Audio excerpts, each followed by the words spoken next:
Welcome back to the Brent and Austen Show, streaming on the Action Sports Jax 24/7 network. Hey, we welcome you back to the Brent and Austen Show. The Raiders are bringing Norv Turner out of retirement to help on the offensive staff. And Scott Turner apparently is probably going to be the OC. So the Raiders trying to figure things out on the offensive end of things. And again, I don't know if they're going to figure things out because they really don't have a lot of talent. So that's part of it, right? Yeah. You think you need a little bit of that. Before we get too far behind in some of the, I want to get to Saquon and a Derrick Henry question I have for you, but got some thoughts in the chat because it is the trade deadline today, and I feel like all's gone quiet on the Jags front. There were a couple receivers traded. I think Carolina just traded a receiver to Dallas. Okay. And I think Dallas isn't selling. Chicago traded somebody, Khalil Herbert. Dallas is still in it. I think they're gonna. I think they have to. I think they're a lot like, in many respects, they could be like the Jags. Like, you've got to be as in it can be, because your jobs might be on the line. Sure. So especially in Dallas. I mean, their jobs, and they, in a weird way, they have more wins than the Jags, but look worse. Yes. Right? Yep. It feels worse in Dallas, probably. Mm-hmm. The other part of that is now Dak's gone for a couple of weeks, it looks like, with a hamstring injury. Mm-hmm. But anyway, I wanted to get to a couple of thoughts from the chat. William said, JSO is a hard job, man. I think that's what a lot of people didn't notice yesterday. Good morning, Killer Tofu. Z. Fortner says, I've been critical of Driscoll in the past, but go ahead and sign up to a lifetime contract. Great guy, perfect for UNF. Yeah, no doubt about that. Logan says, I'm a South Carolina fan, so the loss stings a bit, but the interviews with Coach Driscoll makes me happy for him. UNF has a good dude in charge. Absolutely.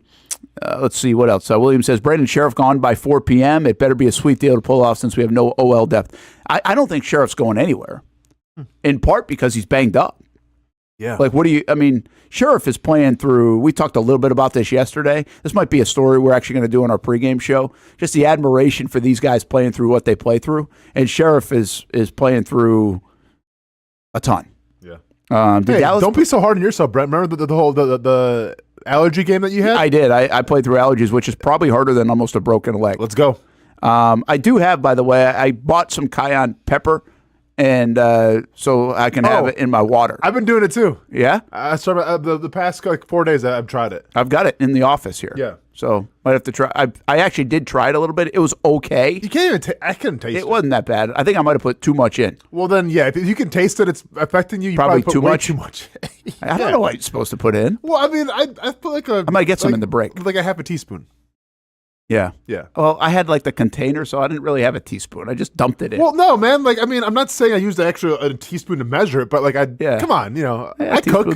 Well, you do. You fill up the urn every day. So By the way, what do you got today? You were having some problems. I have nothing because there's plastic in it. So something from, I don't know, like my protein powder or like one of my vegetables. I don't know, but somehow plastic got in, like a plastic wrapping.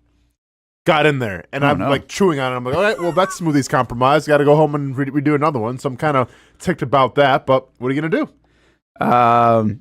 Did Dak get put on IR? Is that what Randy just said? So I didn't see that yet, but I guess it would make some sense with a hamstring. Let's see what else. I haven't been paying attention to the Cowboys, man. I feel like the New York Jets are like the new Cowboys, where it's like you're kind of rooting for them just to kind of implode. Yeah. Yeah, that might be. Nathan Dean, I'm genuinely asking, what is Shad Khan expecting to change this year to not fire someone by now? Is simply because we won out, we'd be 10-7? Is that what he's waiting to see? Nathan, that's like I feel like I've talked a lot about Shad's perspective. I feel like we know his perspective on this. I feel like I do, and that's not to say I do. Yeah. I'm just saying I feel like I have a good feel for what Shad's thinking here. And so just to kind of revisit without going way into the weeds on it, his history says he doesn't fire people in the middle of the season. I think he's actually on record saying it doesn't do you any good. You might get a little bump, but it's not the long-term answer. The only time you see it is later in the year if they want to get a head start on the coaching searches, which now 2 teams are already in front but you're not searching necessarily right now. You can not in the middle of the year. I'm sure December they start to really. Yeah, start to but I'm search. sure they're putting out some feelers a little bit. But the Jags could do. Shad could do that if he wanted to anyway. Make a phone but call then or if two. word gets out, then all of a sudden, then how's it treat Doug Peterson? That's true. The other side of this, I think, is I think there are two major factors here that these guys in the front office told Shad. One is we're going to be very good, like the best team since you've owned the team. Yep. Well, that ain't happening right now, record-wise. Correct. And the last time that happened was with Mike Mularkey, and we saw how he was treated. There's history there, Correct. right? The other one is we think that Shad wanted Doug to call plays too. And he's not. And the Jags are still having troubles, like 31 expansion yards on the first half against the Philadelphia Eagles. Yeah. And the third downs and the same problems.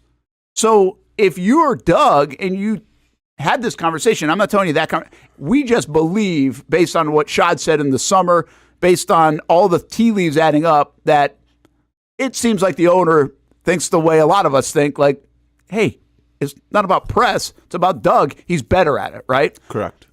Well, if you're Doug, like, I appreciate that. I'm thinking about it. We're going to talk about it.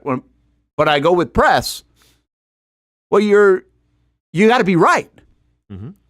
Well, the first 4 weeks, they weren't right at all on offense. They cost themselves 2 games because of their offense. And you can sit there and tell me all day that their plays are there and this is there and that. And I don't disagree with you. There's stuff there, but doesn't matter. The results aren't there. Correct. Right? Yep. So it's a results league. So those are the things. But to finish my point, Nathan, on Shad, if I'm Shad, and this is, I think, the way he works, I'm letting those guys see if they get it right, because the end of the day is going to tell the story. Like, they're going to probably either fire themselves if it ends up at 4-13, and their offense is scoring 19, 20 points a game, or they're going to turn this thing around. He's going to give them enough rope to figure out if they can turn it around, and then we'll see what happens. Here's why I don't like that, though. And yeah, I think that's what Shad Khan's doing. He's going to say, okay, I'll let you guys go up for the whole year, and let's see what you can do. Let's say in a perfect world that Doug Peterson decides to start calling the plays. Okay? And let's say that Press Taylor takes the back seat. Friendship in jeopardy. Okay. Let's say they start winning games then. Let's say and I'm saying in a pie in the sky, sunshine and rainbows, we feel good walking on sunshine. Let's go ahead and say they win 7 games. Not going to happen, but let's go say that they win 7 games. If I'm Shad Khan, then I go, oh, well, you're still gone because I told you to call the plays. I told you we were a better team to call the plays, and you didn't listen. You want to take it upon yourself because the power of friendship. You wanted to take it upon yourself because you thought you knew better than everybody else who was trying to tell you maybe you should call the plays. So to me, it's a lose-lose situation. To me, either you let somebody go right now, or Doug finally changes things, he has success, and either way, you're still probably going to get canned because, well, why don't you do this to start the season out? Or why don't you do it week 3, week 4, when it started to look, you know what? Maybe this offense right now isn't it. Maybe we should make a change. Yeah, I would say I get what you're saying. Yeah, I just think he's going to do this is getting to mid-December at the earliest, in my opinion. Now, there are people that think the bye week's certainly a possibility. We'll see. But I still think it's beyond the bye week. As I sit here right now, I could change, but I think it's beyond the bye week. And again, this isn't necessarily my opinion on anything. I'm just telling you where I think the reality is on the Shad Khan stuff and where he sits on this. He was pretty angry in London about this situation, right? And that loss to Chicago. I think that put him in a different space than maybe he's been in the past, early or mid-season. I think he's probably, again, we can only assume, but I think he's probably embarrassed by the comments of some sort based on the results of this year. And then he even doubled down on him before the Chicago game to show and belief when he sat down with us. And these guys are making him look bad in that respect, especially when you go get the doors blown off you against the Bears and a rookie quarterback. So there's a lot of that. I think that does add up, but I also think that goes away. Much like when we talk about the Jags, the Sundays, Mondays feel a little bit different than maybe the Thursdays and Fridays talking about the Jags. I think that probably happens for the owner as well. Hammy's Burner says something that's interesting. I can't take another year of this, is what he basically says. And that part is going to be fascinating. I was talking to somebody yesterday about this. What are they selling if they do? Let's just say they win 7. And you make this case of Doug and Trent, and this team was so damn close because they lost 5 games like this and, all these things, which, by the way, that's reality. Like, it is reality. They lost these games close, but that's also the league, right? Yeah, I can show you a lot of teams, I think, that have lost like close games, but they're still a bad team. But I'm just telling you, most people don't want to rip it up because they fear what's going to – what if they don't get it right? And I know you disagree, and I like your thought on this. Well, it's the Saints – you got to take the swings, right? The Saints are ripping it up. But the Saints could have ripped it up at the end of last year, too. Yeah. The Saints were close to maybe moving on last year, in my opinion. And now they just were like, okay, now we're definitely. The Jags weren't close to moving on last year. No, I hear you, but doesn't, like, at least let's remember how last year went. Like, you were a 90-something% chance to go to the playoffs, and you choked. Yeah. And you lose the Tennessee Titans. I think that has to be part of it. When it mattered. Like, that has to be part of it, too, as well. I think that's part of it, yeah. So. I don't, man. But my point is, I guess I never finished the point. My point is, I think they're going to have a hard time selling it from a business side because I think so many people are now against Doug, which I actually think this has happened so fast against Doug because Doug was 9-8 and 8-3 and had it cooking, and he'd done some really good things. I think it might even be a little bit unfair to already be this quick on Doug. Yeah. But the bulky thing started years ago, and the Jags fan base is just fed up. I mean, the patience is worn out, and it doesn't matter who you are. The patience has worn out. I wouldn't even take it personal anymore if I'm in the front office. We're tired of this stuff. Everybody's tired of this stuff. And the best thing to do in every fan's mind is to fire somebody to get the next guy in. I think you have to be a little fearful of that. I know Ben Johnson seems like a great offensive mind. I don't know if Ben Johnson's a good head coach. But no, I agree, Brent. But this is what, like, okay, take Shad Khan out of this real quick. Take the relationship between Press Taylor and Doug Peterson out of this real quick. And take what you know about this organization out of it real quick. If what you have is happening right now with any other city, with any other franchise, I think a move would have already been made. Well, that's not true because even the biggest team in the league hasn't changed their coach. Who's that? Mike McCarthy in Dallas. This is happening there, and they haven't changed. And by the way, Sirianni failed down the stretch last year like Doug did, and they didn't. Sirianni went to the playoffs. He did because he was clinched. They had an epic collapse. You're not going to just as bad a collapse as the Jags did. So now we're going to fire coaches who go to the playoffs. How do you justify that? Okay, but how do you justify firing a head coach that goes to the playoffs? I don't think that's really ever happened before. I mean, it may have. I know. Well, they might have fired him yesterday. I know. Sure, Sunday after they lost that game. But he had a winning record. But they won. Like, you still went to the playoffs. But the Dallas Cowboys, like, you're asking me a situation. The Dallas Cowboys, the team, in the league, really, right? Yeah, the poster of the league potentially. Yeah, they're in the same situation as Doug. It's actually a very similar situation. I mean, they let their coordinator go though. Like they made changes last year. Yeah, and so did Philly. So yes, I would say by this time it's kind of yesterday's conversation. Okay, but I'm saying they would have by now fired Press Taylor. Jets, Raiders, Saints. Like, this is my point. I feel like any other team in the NFL would have made some kind of move by now. Now, I know you're saying the Cowboys haven't this year. Well, they kind of did last year. They did because they didn't really achieve expectations. And I think at the end of the day, like, McCarthy is going to be gone. Like, that's just a formality at this point. So my point is like, I think every other franchise, every other organization would make some kind of change right now. But the Jacksonville Jaguars don't do it. Because, okay, I guess you want to be different. I guess Shad Khan's more patient. Well, what has patience and being different done for you lately? What has it gotten this organization? It hasn't got you anything. So maybe go with the status quo here and do what other teams are doing for once instead of trying to be your own person, because it's not working. It hasn't worked the past how many years? Yeah, I'm trying to think of other organizations. Like, when you bring up the Raiders and Saints, I don't really think they're like the crown jewels of the NFL, but I think your point goes to the Jaguars Buffalo. The crown jewel of anything? Well, no, but the Steelers are. The Jets, the Jets' expectations were high, but... Yeah, and again, I think the Jets you could look at as that they made that move premature, sure. I believe. Mm-hmm. And you don't want to be Cleveland changing coaches and quarterbacks every 2 minutes. But I think what your example is a good one of the Buffalo Bills, and we brought that up a little bit yesterday. All right, the Bills are an example of that dude. If you looked at his numbers when they fired, who they fired? Dorsey. Yes. Right. Yeah. They fired Dorsey and brought. Yeah, double check me on it. Yeah. But I think they fired Dorsey, and when they fired Dorsey, his numbers weren't that bad. Yes. Yeah. They fired Dorsey, and then didn't they elevate Brady? Joe Brady. Joe Brady, yeah. Right? Yeah. Former LSU guy, Brady. everything. Okay. So, but they fired Dorsey, and if you remember, go back and look at an article from that time, and you'll see Dorsey's numbers were not terrible. Like, it was a lot like maybe even like Press right now. If you come out the last 4 weeks, they're scoring like 28 a game. Yeah.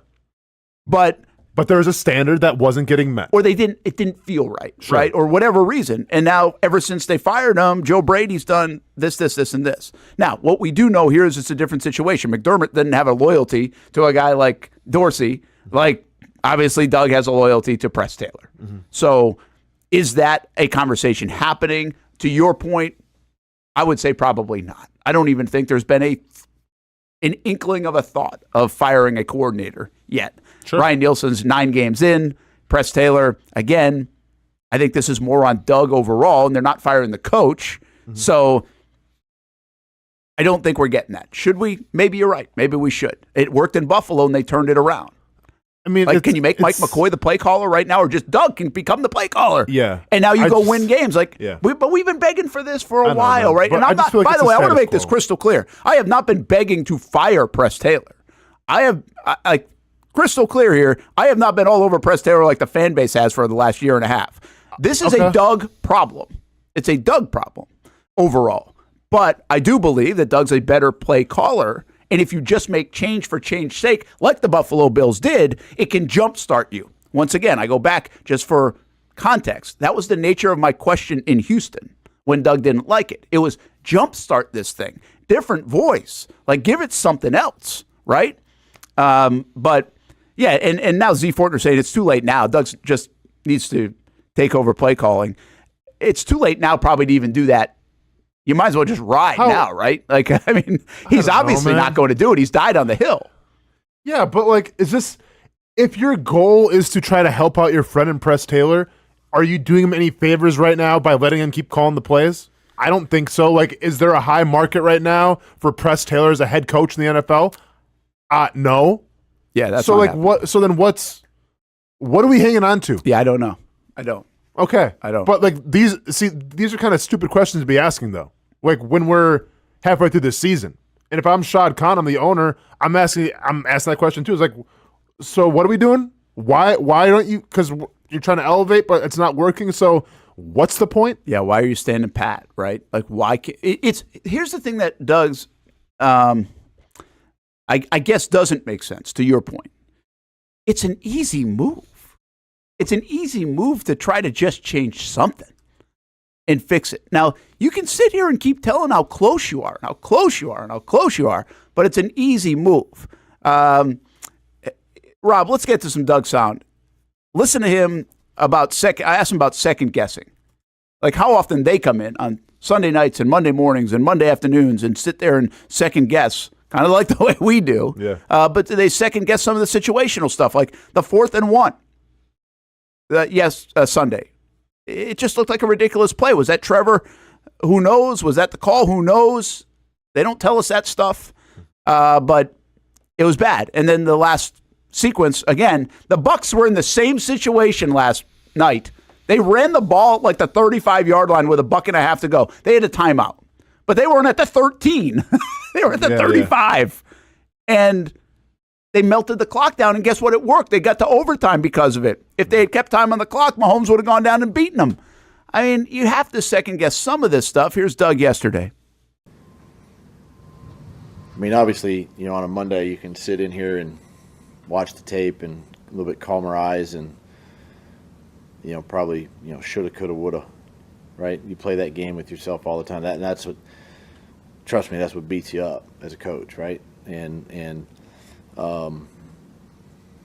you go back and you replay it and you're like, oh, we could have done that, or we could have done this, or we could have got to that, or, and a lot of times too, you're in the heat of the moment. You're in the you're trying to, at the end of the game, you're trying to score, but at the same time, you're trying to reduce the clock a little bit, right? Take time off the clock. And so you look at those situations where could you have run the ball there? Certainly, but you also now, you're taking time off the clock, but now you're risking maybe a 2nd and 10, a 2nd and 12, right? So it's, I don't know. You play mental gymnastics all day, and as a coach, you can't. On a Monday, you can talk to your football team about situational football and situational awareness, and say, okay, we can't do that. We can't do that as a football team, right? In those situations, and as coaches, you go, we could have done this, we could have done that, we should have done this, we should have done that. And that's the part that beats you up all the time the longer you're in this business, the longer you coach it, the longer you play it. I think every coach goes through it, and every player's going to go through it. It's not exact, it's not perfect. Guys battle extremely. I mean, you saw it yesterday. We had guys play tough, played hurt. You're trying to put them in the best situations possible. Sometimes guys play out of position because we need them to. We ask them to. So we do the best we can, in those moments to try to just win a game. Yeah, I appreciated Doug yesterday. I thought it was obviously a long little behind the scenes kind of answer. Yeah, I mean, why before to say he's lost for words? I don't think so. I think he was trying to kind of explain it a little bit. Like he said it, right? I mean, he said, "Yeah, we could have run." I mean, you do think of all these different scenarios. I get where he's coming from. I understand the second guessing. When everything doesn't work, that's part of it. You can second guess everything. The one problem I have with that situation, and that's why I'm still 2 days later still on that situation, is because I wasn't second guessing it. I was saying it in real time. Yeah. I said it in real time against Green Bay. I said it in real time there. You just had the situation against Green Bay. You now have a better offense that you're playing against, and you've got to think of the negative somewhere in there. You've got to think of where it could go wrong. That's what I get. Right? I mean, we do a show here. We have to think about what if the lights go down. It's not of our control. We're not hoping it goes down. What happens if it does? Right? Yeah. Like, we have to be able to think of these things. You have to be able to think of, we don't want a ball picked on the first down play. Like you have to be able to think. We also don't want a minute and a half left on the clock for their offense to come back. That's not saying you don't believe in your team. You don't believe in your guy. That's just knowing the situation where you got to be able to get out of it if things go bad. You have to be able to think about that. And by the way, I think you have to think about that less as a player because you're in the moment. I think that's where the coaches come in. They have to help you think that. They have to be the ones to think about that. We have bosses to help us think about that. Like, we have a producer to help us think about that, right? That's where I get so frustrated with this. But I appreciate Doug's response there. Like, Doug was really taking you a little bit more behind the scenes of everything, and I get it. I'm not saying it's easy. Never have said it's easy. Yeah, I get you can't always second guess yourself because you drive yourself crazy, especially in this sport where it's all about playing the next play and on to the next one. That's fine. But you also have to learn from your mistakes. And listen, there's been a lot to learn from this year. And I feel like there's been a lot of, things you can point to say, okay, this isn't working. Things aren't going right. We need to do something different. And for whatever reason, they choose not to. And for whatever reason, Shad Khan just goes, okay, I'll let it happen how it happens, and is it the best thing for the team? I don't think so. I think, when you're stagnant and you're complacent and things aren't going the way you need them to go, there needs to be some kind of change. Like, that's with anything. whether it's with football, a 9-to-5 job, like that's how it goes. That's life. And for whatever reason, we're not getting it here. So Welcome back to the Brent and Austin Show, streaming on the Action Sports Jax 24/7 network. All right, welcome back here to the show. Crunching numbers here see during you, the man. break. You're, all right, I'm doing you're doing something. the Brent Sports Bureau here. Okay. And we're going to get to this. But in my mind, would you agree with this? If you look at the Jags offense, there are three problems. First quarter, third down conversions, and red zone. And drop balls, but yeah. I mean, But what I'm doing really is going back to the Jags now have lost 5 out of 6 last year, and they're 2-7 this year. So what's that? 3 wins and 12 losses in their last 15.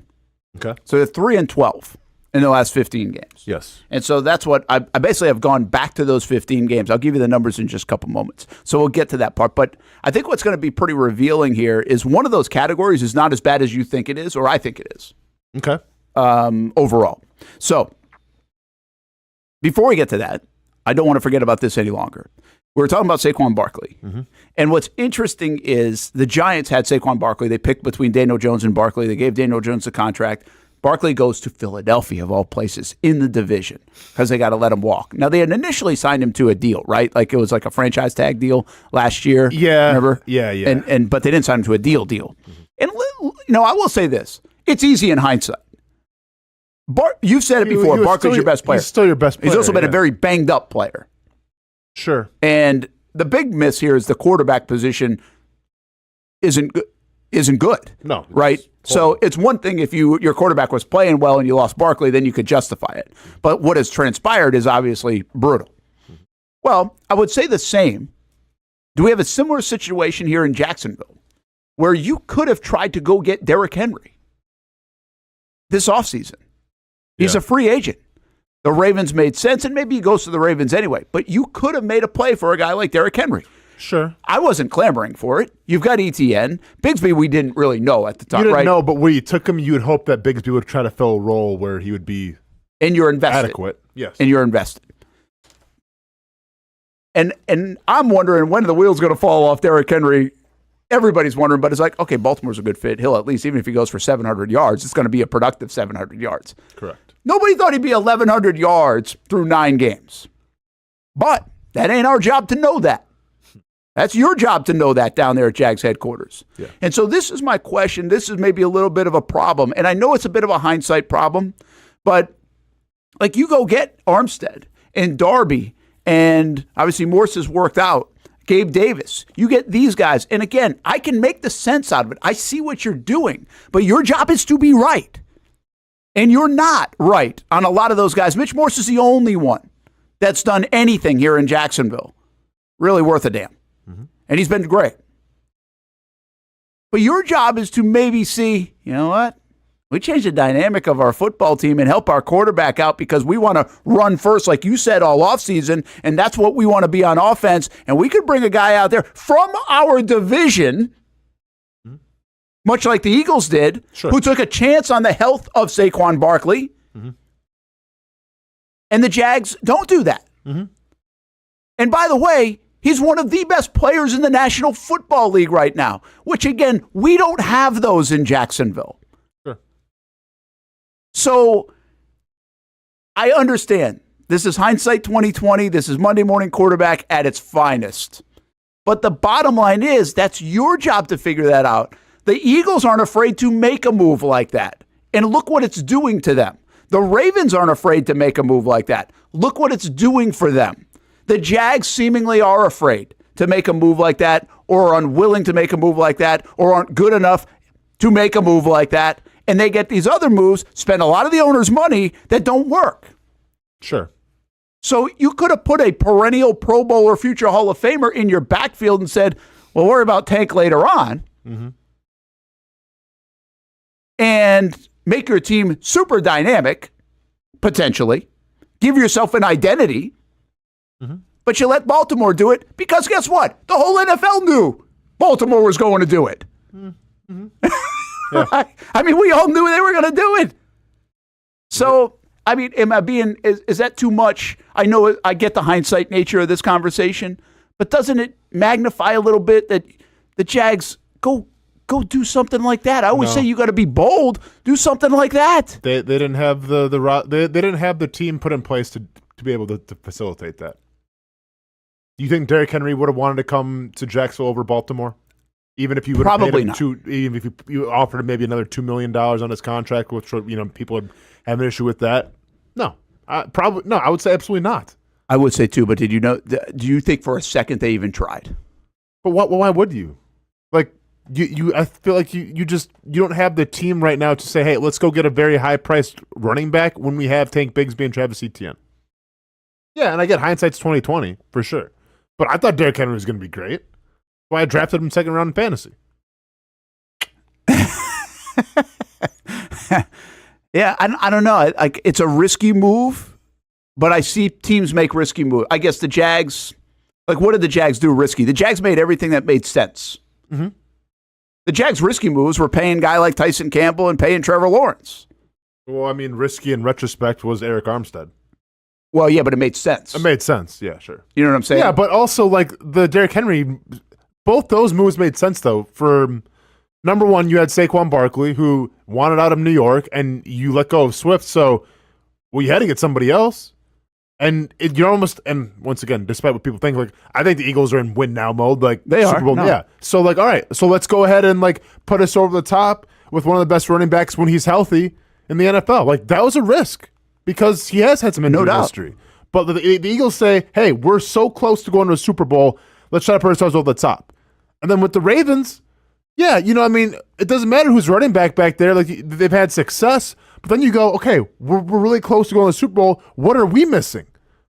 We need that guy when it's playoff time that can pound the rock. We need that guy when it's playoff time that can give us those wins. Well, that's Derrick Henry. So I think it just made more sense from those two teams than it did in Jacksonville. Yeah. I mean, no brainers. I think that the Saquon one was a little ooh, okay, that's interesting. But the Derrick Henry ones, you got to pay him. Oh, the Baltimore one was easy. So easy. And by the way, the Barkley one, I forget the contract nature of it, but it's way more risky than actually the Derrick Henry one because the Henry one is more short contract. Yeah, I mean, he's older. Yeah. But, I mean, listen, I don't think for a minute they thought about it, though. Not that they tried and thought that he wouldn't come. There's nothing to think about. Why wouldn't there be something to think about? So then why didn't they go after Justin Jefferson? Well, maybe they did. Okay. I don't think they did. I mean, who did? I mean, did you ever think he was coming available? Was he really coming available? Who knows? Throw him the right money? We don't know. But didn't they try to go after Ayuk? So they did try to make moves. Well, okay, but Jefferson is not Ayuk. No, I know, but different. they try. But they still I think if you're going to pay a receiver $30 million, it's a risky move. Sure. Ayuk would have been very risky given the way that. But this is risk, though. Bringing Saquon Barkley on your team, that's risky. Because how many seasons has the guy played in terms of where he's played the full season? Yeah. I mean, I'm just telling you, I don't think it's the mindset of the organization to go do that. I think you have to earn that mindset. I think you have to earn the fact of, okay, we're so close, let's bring in the star player now, or let's bring in maybe a little bit of a risk because, it might not work out, and let's see what happens. The Jaguars aren't there yet. Man, I disagree with you here. I think the Jaguars were as close as they've ever been. They missed the playoffs last year. This is as win now and all in as the Jags have ever been. Mm-hmm. The owner said it's the best roster he's ever had. You really bought that, though. I mean, when he said that, did you really believe that? The best roster ever? No, that he's ever had. Okay. Yeah, I mean, I know he meant he's ever had. Okay. But I did believe that. Yeah. Yeah, I definitely believe that. Okay. I mean, this is a team that I thought if you have, I don't know. Let me ask you this: if Derrick Henry's playing for this football team, are they 2-7? No, they're probably better. If they had Justin Jefferson, they'd be better. If they had great players, they'd be better. Okay, Justin Jefferson didn't move though. But I'm saying if you had good players, yeah, you'd be a lot better. But it doesn't pay because Derrick Henry was never going to come here. If it was a choice between the Ravens and 10 other teams, I don't think Derrick Henry's picking Jacksonville, even though he grew up around here. I don't see Derrick Henry wanting to say, hey, yeah, let me go to the Jaguars where their offensive line's just okay. Culture, history, coaching, Yeah, you're spinning the conversation. How am I spinning the conversation? Because it's not about facts. him wanting to be here. It's about the organization going after a move like that to get a star player and at least being willing to do it. Okay, I don't go think after they him ever and get shut thought down. about it. Because there was no chance of him coming here. But so do you think they thought about if Justin Jefferson becomes available? No. You don't think they thought about that one either? No. I bet they did. Hey, can we make if they're thinking of Ayuk, why wouldn't they think about Justin Jefferson? Because I think they thought Justin Jefferson's going to be too much money. And you're going to pay Josh Allen, you're going to pay Trevor Lawrence, you're going to pay Tyson Campbell. I think they thought, we can't afford Justin Jefferson. Is the risk worth the reward? I don't know. I mean, he might be the best wide receiver, but can we justify paying a wide receiver that much money with what we're going to pay Trevor Lawrence and Josh Allen and everybody else? Probably not. It certainly looked like they were in it for the Ayuk stuff, or at least feeling around on Ayuk. He was going to cost you $27 to $30 million a year. But maybe that's actually a great example of this. They're afraid to go get the big-time player for a discount at the good player. Yeah. I mean, and ride what they got and see if they can get value out of what they've got. Are they too concerned with the value of what they've got? But you got to ask yourself the question, though. Like, if Saquon comes here, okay, will it look like it did in Philly? Probably not. Like, Saquon is benefiting right now because he plays in a pretty dang good offense with one of the best offensive lines in the league. Derrick Henry is benefiting by playing with, well, and I'm not going to call him one of the best. They're top 10. They start out kind of rough. They're kind of young and everything, but they're one of the better offensive lines in the league. Like, if you're a running back, like, that means something. Like, yeah, I get cash is king, and, like, that's what this whole thing was about, was Saquon going to Philly. But you got to ask yourself, like, if you're a running back, sure, try to pursue him, but will the running back go, yeah, your offensive line in Jacksonville? Yeah, I guess I'll come over and play with you guys. Like, it goes hand in hand. It's like a wide receiver saying, hey, it's like Hopkins. Hopkins could probably go wherever he wants right now. You think he wants to go to name your crappy team? Think he wants to go to Carolina right now? No, he wants to go to Kansas City because, well, you're playing Patrick Mahomes. Of course. Like, yeah. I get that. I just don't think I don't think you often, like, there's a big difference between saying, hey, we even thought about this. Let's see it. Let's feel it out. Let's even check. Does he want to come home? Could this work? What would we look like with him? Like, I don't even really feel like those conversations were ever had. That's my point. If you get down to the nitty gritty of it and say, like Tim Tebow's situation, you want to go to the Jets or you want to come home to the Jacksonville Jaguars back in 2000? He picked the Jets. Okay. You might be right. He might pick the Ravens. I don't disagree with you. That might be a better spot. But my point is, did they even flirt with the idea of it? Like, these other teams that are right there, that think they're right there, that think they're contenders, to go get a great player. But then if you're a GM, then what does it say about you with Tank Bigsby? You just say, oh, sorry, yeah, we took him in the third. My bad. Like, we had no hopes for him at all. I just drafted him in the third because I felt like it. You have to ship him off. Like, Tank Bigsby ain't going to play then. Listen, I can sit here and make the cases for why they did it. We did it all off season. We got what they were doing. But the bottom line is, we're here at 2-7, and these are some of the reasons why, because you don't have a sensational player on your football team. I'll tell you what, you're 2-7, but Tank Bigsby ain't the reason why you're 2-7. He's not, but Derrick Henry would be a reason you're not 2-7. A great player somewhere would be the reason you're not 2-7. So the Jags lost to the Miami Dolphins and the Philadelphia Eagles because they have great players. So theoretically, how many wins would Derrick Henry get you right now in Jacksonville then? You think he's going to get you 3 more wins? Well, because once again, I think Tank Bigsby's playing pretty good right now.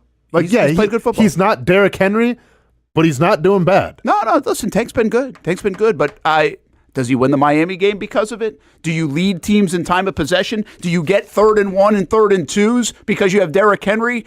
Bigsby hasn't helped you in that category. So, like, I don't know, but maybe. Yeah. Does he give you an identity? Does he give you an attitude? Does he give you all of that stuff? I think that if Trent Baalke would have brought Derrick Henry here, my first reaction would have been like, well, then what was the point of having Tank Bigsby, and what are you going to tell Travis Etienne? Because look at how much we've invested at the running back position, and now you want to say it's not good enough. Yeah, but you knew you said it too. This offseason, they're going to play power football. They're going to run the ball more. They needed Tank. 2 backs. With Tank. Listen, I knew Tank was going to be the guy. An unproven Tank, though. A guy that had a miserable rookie year. Sure, but from what I heard, I figured he was going to be the real deal. And I think he is. Like, I think if you bring Derrick Henry here, then obviously Tank ain't in the conversation. And we're not talking about Tank. Like, I think Tank going forward now You're at least intrigued by him. Oh, yeah. He's a good player. Yeah. Not a great player. Sure.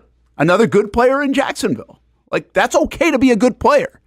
But these teams that you're losing to, that are making big plays at big times, Devontae Smith, Dean's interception, not that I don't know if he's a great player, but great play. Saquon, great player. Tyreek Hill, great player. Jalen Ramsey shuts down the fourth down, great player. Sounds like we should draft some more great players then, huh? Or you Sounds can like go get one to add to a good roster. Sounds like we should draft some more great players then. And by the way, if you have a guy like Henry, maybe Trevor Lawrence we're talking about as a great player right now.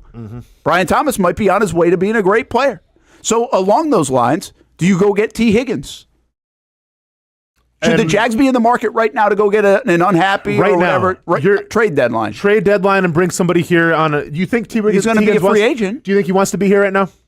He doesn't want to be in Cincinnati, it sounds like. Do you think T. Higgins wants to be here in Jacksonville? Do you think Jacksonville, in terms of a player gets traded here, do you think they're excited to come? Do you think they're excited to put the Jaguars jersey on? Do you think they're intrigued to say, hey, I like playing here, let me re-sign a contract? I think to the context of your point, DeAndre Hopkins and T. Higgins are in two different situations. I think T. Higgins wants to get a big contract. It doesn't matter who he gets it from at this stage. He knows Trevor Lawrence. He would buy into that. I don't think DeAndre Hopkins would come down to 2-7 Jacksonville. No. So if you're T. Higgins, you're going to come here, be excited about, you know what, my head coach will probably be gone. My offensive coordinator calling the plays will probably be gone. But it's cool. I'll just chill here, make my money, and hopefully it works out. I don't think so. I do. Okay. Money talks. Okay. Yeah, I mean, money talks, man. I think I get what you're saying about the Derek stuff. At the stage of his career, Calais Campbell's of the world, stage of their career, I get all that. But I don't think that's the case with a 25-year-old guy that's about to get So are we going to pay T. Higgins? So, okay, in a perfect world, we trade for T. Higgins. We bring him here. So he's a top 3 highest paid wide receiver, then you're going to pay him? I don't know what the freaking money is. Well, let's be realistic here. For like what Ayuk was like, you probably got to pay him top 3. Okay, well, you have Brian Thomas on a rookie deal and you cut ties with Kirk. Hang on. So you're going to pay him top 3 money. Now, this isn't a quarterback situation where we talk about it doesn't matter what the stats say. Is T. Higgins going to be the number 1 wide receiver, or is that going to be Brian Thomas Jr.'s job? Because you're paying him like a number 1 receiver. So if T. Higgins is getting paid like a number 1 receiver, guess what? I'm going to need number 1 receiver production out of you. That's value. That's how the market works. Do you think when the San Francisco 49ers signed Deebo Samuel and Brandon Ayuk, they looked at either one as, I got to need number 1 wide receiver out of you? How much are they making? $30 million. And but I'm saying in terms of like the pay grade, how much are they making? I think, what's his name? Ayuk's getting like 30. I think that deal was, or 28 or something like that.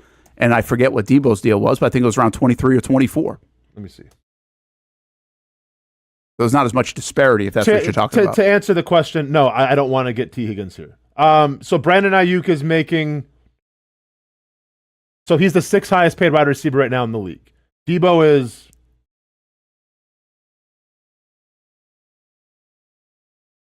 the 14th highest paid wide receiver in the league right now. I think if you bring T. Higgins here, you're going to have to give him just below CeeDee Lamb money. I think he makes more than A.J. Brown. I think he makes more than Amon-Ra St. Brown. You put him top 3. I'm not sure if you're going to justify paying a guy that much money, and he might be the second fiddle with Brian Thomas Jr. Yeah, I mean, I guess how do you view Devontae Smith and A.J. Brown? I mean, is there a 1 or is there a 1A? Is A.J. Brown the guy? I mean, they're doing it. A.J. Brown's the guy, yeah. I mean, A.J. Brown's... No, listen, every team does it. Like, I mean, Puka Nacua and Cooper Kupp when they're healthy. But, like, once again, it comes down to how much are they making. But what are we... That's what I'm saying. Like, what are we afraid of? Like, just get 2 guys. We'll figure that part out later. Because I'm afraid of giving a guy, theoretically, probably $33 million, $34 million a year, and we're not even going to get the best investment out of it because, well, we have another wide receiver who's probably better than him. Like...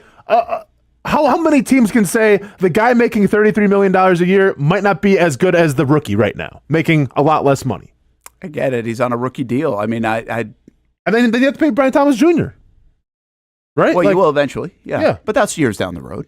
I mean, what, 2? No, I mean... It'll... well, you're not going to... 2 more seasons. Yeah, at least 2 more. But 2 more after this year. Sure. After this year. So but then you'll still be on the T. Higgins contract more than likely? Probably cross over 1. I mean, you got Waddle and Tyreek that are crossing over. Are we going to pay Trayvon Walker? We'll see. Like, I hope listen, so. Hey, the search is for great players. I know, but somebody else is going to do I hear you, this. but this isn't Madden, though. We got to keep in mind, like, okay, well, you probably got to pay Trayvon Walker pretty soon, unless you want to let him walk. I don't want to let him walk. I think he's the best thing right now in your defense. Of course, he's not walking. He's his third year. You can actually wait for another year, and you've got plenty of time. You don't think he's looking to get okay? Here's the deal, man. You're going to cut Kirk and save 17, 20 million. Sure. Like, you're making room for this stuff. You're going to get rid of Sheriff. You've got room next year on the cap. Like, money's not going to be a problem. Isn't 34 that you'd probably pay T. Higgins? No, but you can get two players. I mean, you don't have Cam Robinson under contract anymore. You don't have Sheriff under. I mean, you got younger guys in those spots. There's a way to make the thing work. I think what you're saying is you're more concerned about hurt feelings. Like, whose role is what and who's getting paid what. I mean, I'm worried about a locker room dynamic. Yeah, I'm worried about culture for sure. Well, this locker room's freaking awesome. And you know what? They're 2-7. Well, how's it going when T. Higgins doesn't get the football? And how's it going when he doesn't get paid because he wants to be paid like a number one receiver and treated like a number one receiver? Well, maybe we need somebody who gets pissed off around here. Sweet. We just spent an entire segment talking about theory. Like, yeah, in a perfect world. Like, yeah, I love Derrick Henry. I love T. Higgins. But, like, that's not how it works. You have to have. Well, it is how it works in some places. It works that way in Philly, and it's worked that way in Baltimore. Okay, they so have great players added to their roster. Why isn't Carolina talking about T. Higgins then? Why isn't Carolina? Because they're not ready. Are we ready? We how many games have we won? We're not even close to being ready. Again, now the Derrick Henry conversation was all about yes, you're ready. You go into this year thinking you're ready. You're not Carolina.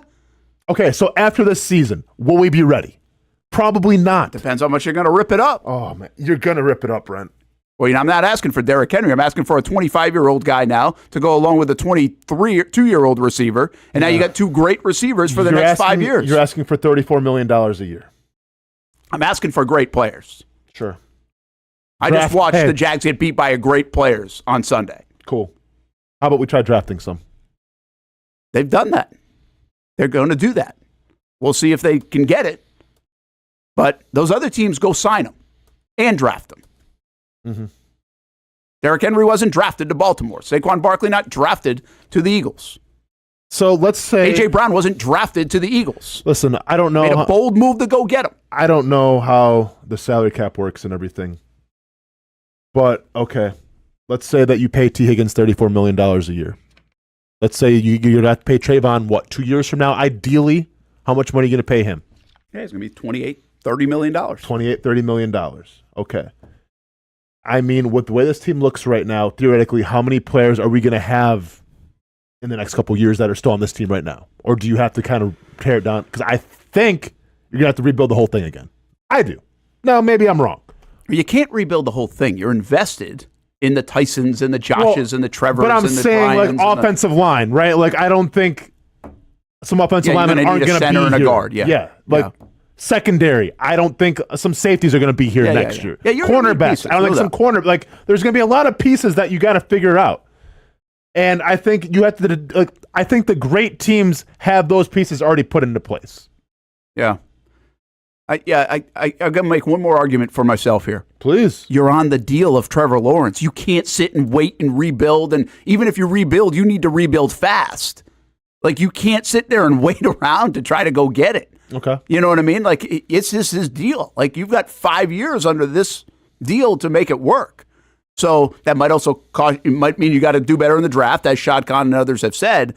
But, like, you can't wait around. Like, these teams don't seem to wait around. The Eagles don't wait. They go get every player possible and figure it out. Mm-hmm. And it's even before Saquon. I mean, they made the move for A.J. Brown. They got Devontae Smith. Risky move maybe in the top 10. Doesn't matter, right? I mean, they go get these guys and are aggressive getting big-time players. They've got a clown as a coach, and they've got a very good roster. And that's the reason they're 6-2. Like, yeah, but once again, like, I feel like the roster was helped built in the draft, and then once they have established, like, hey, our roster is fantastic, let's go ahead and get A.J. Brown. Let's go ahead and bring in Saquon Barkley. Darius Slay. Okay. Right? Yeah. Like, yeah, they went. But, like, you have to have the roster, I feel like, put into place first before you can start making these moves. And right now, a roster with 2 wins doesn't show me that you're ready. Yeah. We'll see how much they rip it up. With T. Higgins. Yeah. I know your T. Higgins one. I mean, the Derrick is a different one because it was in the offseason. But yeah, T. Higgins, I'm not even sure I loved it. I'm just wondering, like, how do you make this thing how do you be aggressive? How do you go get more? And listen, I like Kirk. Like, I'm fine with Kirk. I just don't know if Kirk's going to be here next year, given his contract situation and everything else. And now you got a 25-year-old guy. But like, it's just, here's the thing. The move about the Higgins thing is, I know the answer to it. They're not going to do it. But that's kind of my point. Are they unwilling to do anything that's risky? But I don't understand why we're talking about we just had the conversation a couple days ago where you should be focusing on building your offensive line first before you go skill position. And guess what? You have a good skill position now in Brian Thomas Jr. Like, that looks to be the number one receiver for years and years to come. Cam Robinson is gone. Walker Little, I don't know about. I'm not going to lie with you. So if that's the conversation, yeah, it's fun to say, let's go get T. Higgins and a running back and all. What's the offensive line going to be next year right now? Yeah, I mean, right now I think it's going to be Anton Harrison. We'll think if they get back, it's Cooper Hodges. We think it's Ezra Cleveland. Okay. And we'll see about Walker Little. But they're going to and Morse can hang around for another year, I would suspect. But they're going to have to go get the draft there, right? Those guys aren't coming available in free agency, most like big-time offensive linemen. Probably not. So yeah, there's going to be a combination of both. So we'll see. It's hard in the middle of the season to know what their roster is going to look like at the end of the year in March, who's calling the shots, all those things. Mm-hmm. And are they stuck? And as Duval Jags is throwing all these names, are they stuck in some of these deals with Armstead and with Davis, right? With Savage? Like, they might be stuck in some of these contracts that limit their ability and flexibility to go get them. But again, the moral of this story for me is these other teams that they've been beat by have game-breaking players at times this year. It's never been more in my face than the Miami game and the Philadelphia game.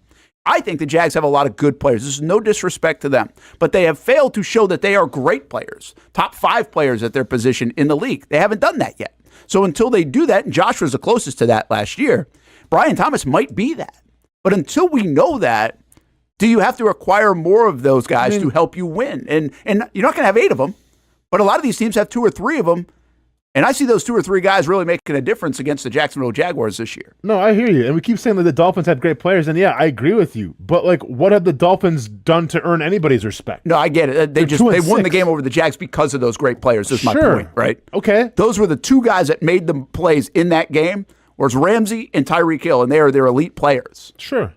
But they're also 2-6.